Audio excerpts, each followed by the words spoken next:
Third എപ്പിസോഡിൻ്റെ സ്റ്റാർട്ടിങ്ങിൽ തന്നെ മൈക്കീനെ ആരോ തട്ടിക്കൊണ്ടുപോകുന്നതാണ് കാണിക്കുന്നത്. സോ അതിൻ്റെ റഷിൽ നമ്മുടെ ഡവീന വേഗം അവരെ പിടിക്കാൻ പോകും. കൂടെ ആദമിനെയും കൊണ്ടുപോകാൻ പറയും ഗബ്രിയൽ. സോ ദാറ്റ് അവൾ ഭയങ്കര റഷിൽ അവർ സ്പീഡിൽ കാർ ഓടിച്ച് പോകും. അപ്പോൾ അവളുടെ ലാപ്ടോപ്പിലാണെങ്കിൽ കിഡ്നാപ്പ് ചെയ്ത് കൊണ്ടുപോയ കാറിൻ്റെ നമ്പർ പ്ലേറ്റ് അടിച്ച് നോക്കിയിട്ട് അവിടുത്തെ ലൊക്കേഷൻ ട്രാക്ക് ചെയ്യും. അങ്ങനെ അവർക്ക് ലൊക്കേഷൻ കിട്ടുന്നതിനനുസരിച്ച് അവർ പോകും. അപ്പോൾ അവൾ ട്രാക്ക് ചെയ്യുമ്പം അവിടെ 3 സെൽഫോൺസാണ് കാണുന്നത്. അപ്പോൾ 3 പേരാണ് അതിൻ്റെ ഉള്ളിലുള്ളതെന്ന് നമുക്ക് മനസ്സിലായി. അവർ തട്ടിക്കൊണ്ടുപോയി. അങ്ങനെ ആദം അവളെ അവിടെ ഇറക്കിയിട്ട് ഇപ്പോൾ വരാൻ പറഞ്ഞു പോകും. അപ്പോൾ അവിടെയാണെങ്കിൽ ഭയങ്കര ഭീമാകാരൻ ആൾക്കാരൊക്കെ ബോഡി ഗാർഡ്സൊക്കെ നിൽക്കുന്നുണ്ടാവും.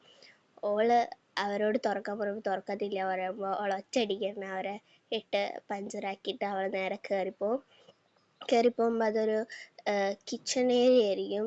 സോ ഒരു പബ്ബായിരിക്കും. അപ്പോൾ അവൾ അതിൻ്റെ ഉള്ളിൽ കയറി പോകുമ്പോൾ അവിടെ വേറെ 2 ആൾക്കാരും കൂടി ഉണ്ടാവും. അവരുമായിട്ട് അവൾ അടിപൊളിയായിട്ട് ഫൈറ്റ്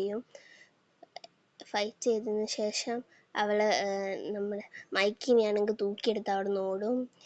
എന്നുവെച്ച് ആദമിൻ്റെ കാലിൽ കയറുമ്പോൾ ആദമാണെങ്കിൽ ഗൺ ചൂണ്ടിയിട്ട് അവളോട് പറയും, മര്യാദയ്ക്ക് കുട്ടീനെ തന്നോ, അല്ലെങ്കിൽ ഈ പൈസ എടുത്തത്, ഇത് 2 മില്യൺ ഉണ്ട്, നീ അതെടുത്തോ, മൈക്കിന് എനിക്ക് തന്നു പറയും. അപ്പോൾ ഇത് നീയായിരുന്നു ഇതിന് പിന്നാലൊക്കെ പറയും. അപ്പം ഇവൾ ഇല്ല, ഞാൻ പ്രൊട്ടക്റ്റ് ചെയ്യുമെന്ന് പറഞ്ഞിട്ട് നമ്മളെ മൈക്കിനെ പ്രൊട്ടക്റ്റ് ചെയ്തുകൊണ്ടിരിക്കും. ഓൺ ദ സ്പോട്ട് അവൾ എന്തോ അവളുടെ ലാപ്ടോപ്പിൽ ക്ലിക്ക് ചെയ്യുമ്പോൾ കാറിൻ്റെ കൺട്രോൾ പോവും.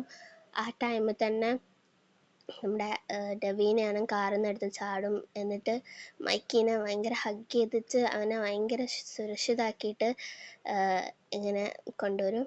എന്നിട്ട് വീട്ടിലെത്തുമ്പോൾ ഓൺ ദ സ്പോട്ട് നമ്മുടെ മൈക്കാണെങ്കിൽ അവളെ ഉന്തിയിട്ടിട്ട് പപ്പ എന്ന് പറഞ്ഞ് ഓടിപ്പോവും. എന്നിട്ട് അപ്പോഴാണ് അവൾക്ക് മനസ്സിലാക്കാൻ പറ്റുന്നത് ഗബ്രിയേൽ ആക്കിയതായിരുന്നു. പറഞ്ഞിട്ട് അവളെ ടെസ്റ്റ് ചെയ്യാൻ വേണ്ടിയിട്ട് ഗബ്രിയേൽ ചെയ്തതായിരുന്നു.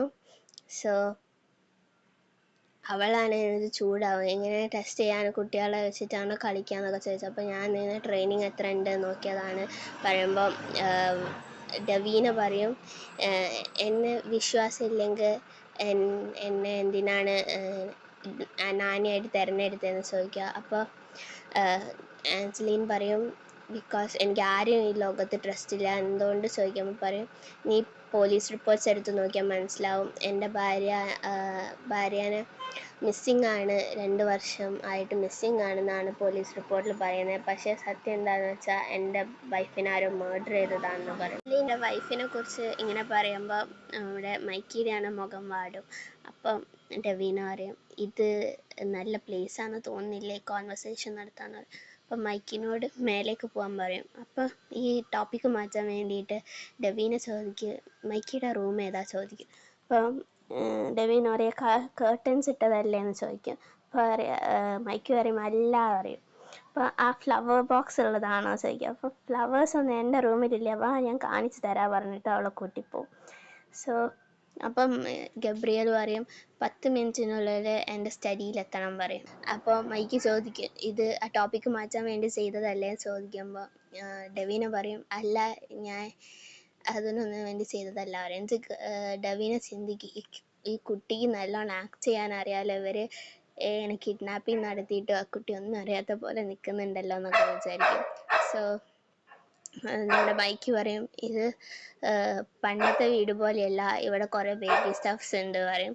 അവൾ അകത്ത് കയറുമ്പോൾ തന്നെ കാണുന്ന കുറേ ചോക്ലേറ്റ് മിൽക്ക് ബോട്ടിൽസ്, സ്വീറ്റ്സ്, പിന്നെ കുറേ ഡ്രോയിങ്സ് റിലേറ്റഡ് ആയിട്ടുള്ള ഐറ്റംസ്. അപ്പോൾ അവൾ ചിന്തിക്കും, എൻ്റെ ഷുഗർ കുറച്ച് കുറയ്ക്കണം, പിന്നെ നല്ല കളർഫുൾ ക്ലോത്ത്സ് എടുക്കണം, പിന്നെ ആർട്ടിനുള്ള ടൈം കൂട്ടണം എന്നുള്ളത് വിചാരിക്കും. ഇങ്ങനെ ഓരോന്ന് കാണിച്ചു കൊടുക്കുമ്പം അവൾ ഇങ്ങനെ അവനെ കൊഞ്ചിക്കും. അപ്പോൾ അവൾ പറയും, ഒറ്റ തട്ട് തട്ടിയിട്ട് പറയാം, നിങ്ങൾ എൻ്റെ അമ്മയൊന്നും ആവണ്ട, എനിക്ക് അമ്മയുടെ ആവശ്യമില്ല പറയും. അപ്പോൾ ഡവീന ചിന്തിക്കും, ഞാൻ അമ്മയാവാനൊന്നും വന്നതല്ല, നിന്നെ കെയർ ചെയ്യാൻ മാത്രമാണ് ഞാൻ വന്നതെന്ന് പറയും. മൈക്കാണെങ്കിൽ ചൂടായിട്ട് മൈക്ക് ഇങ്ങനെ തിരിഞ്ഞു പോകുമ്പോൾ അവർ ഓക്കെ സാറിന് പറഞ്ഞ് ഡവീന പിന്നാലെ വരും. അപ്പം മൈക്ക് പറയും, ആദ്യം പോയി എൻ്റെ ഡാഡീനെ നോക്ക് പറയും. അപ്പം ഡവീന പോകുമ്പോൾ മൈക്ക് പറയും, എന്ത് വിയേർഡ് ലേഡി അതെന്ന് പറയും. അപ്പോൾ അതേ സമയത്ത് ഉണ്ടാവും ഡവീന പറയുന്നത്, ഈ കുട്ടീനെ ഞാൻ കഷ്ടപ്പെടുമല്ലോ എന്ന് ചിന്തിക്കും. എന്നിട്ട് ഗബ്രിയേലിനെ തേടി പോകുമ്പം അവള് ചിന്തിക്കും ഇങ്ങനെ, ഈ അവരെ കണ്ടിട്ട് അത്രക്ക് ക്രൂരനായ അണ്ടർഗ്രൗണ്ട് ബോസിനെ പോലെയൊന്നും ഇല്ലല്ലോ എന്ന് ചിന്തിക്കും. ഗബ്രിയേൽ പറയും, ഇനി 1 വർഷത്തേക്ക് നീ ഇവിടെ ജോലി ചെയ്യണം, അത് കഴിഞ്ഞിട്ട് ഞാൻ വല്ല റെക്കമെൻഡേഷൻ നിനക്ക് എഴുതാം. സോ പിന്നെ ഈ 1 വർഷം നിൽക്കുന്ന കാലത്ത് എൻ്റെ മകനൊന്നും പറ്റരുത്, പറ്റിയാൽ നിന്റെ കഥ കഴിയുമെന്ന് പറയും. അപ്പോൾ ഇവളൊന്നും പേടിച്ചിട്ട് എൻ്റെ ദൈവമേ എന്ന് പറഞ്ഞിട്ട് പോവും.